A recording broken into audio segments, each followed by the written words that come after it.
Marketing committee 12 वर्ष त्यांच्या ताब्यात होती. का वाढली नाही हो? मी चेअरमन झाल्यावर का वाढली? त्याला डोकं वापरावं लागतं. मार्केटिंग कमिटीला कुठूनही 5 पैसे येत नाहीत. कुठलंही अनुदान नाही, कुठलंही कर्ज नाही, कुठलंही शासकीय कुठलंही येणं नाही. मार्केटिंग कमिटी फक्त डोक्याने आम्ही वाढवलेली आहे. संजूबाबांनी, रामराजांनी साथ दिली. संजूबाबांनी मार्केटिंग कमिटीला उत्पन्नाचं साधन दिलं, म्हणून आज मार्केटिंग कमिटी वाढलेली आहे. तुम्हाला एवढंच सांगून मी गप नाही बसणार. ज्याप्रमाणे प्रल्हाद पाटलांनी फलटण शुगर खाल्ला होता आणि दत्त इंडियाने तो विकत घेतला ना,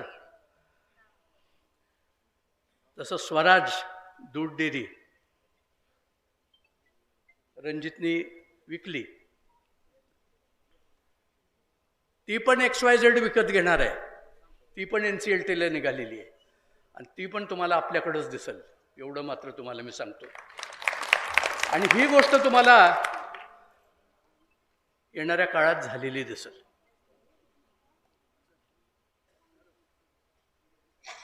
विषय असा आहे की आपला प्रपंच, आपली मुलंबाळं, आपल्या मुलाबाळांचं भविष्य हेच फक्त घडणं गरजेचं आहे.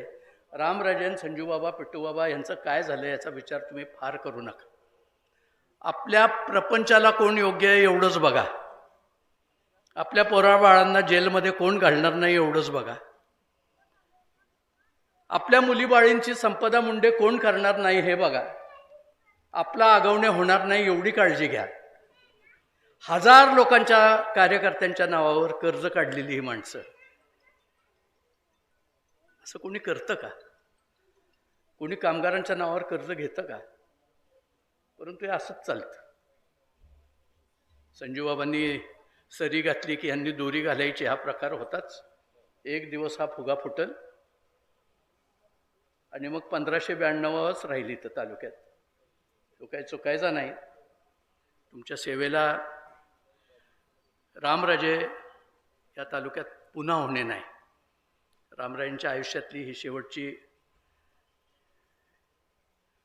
इलेक्शन्स आहेत.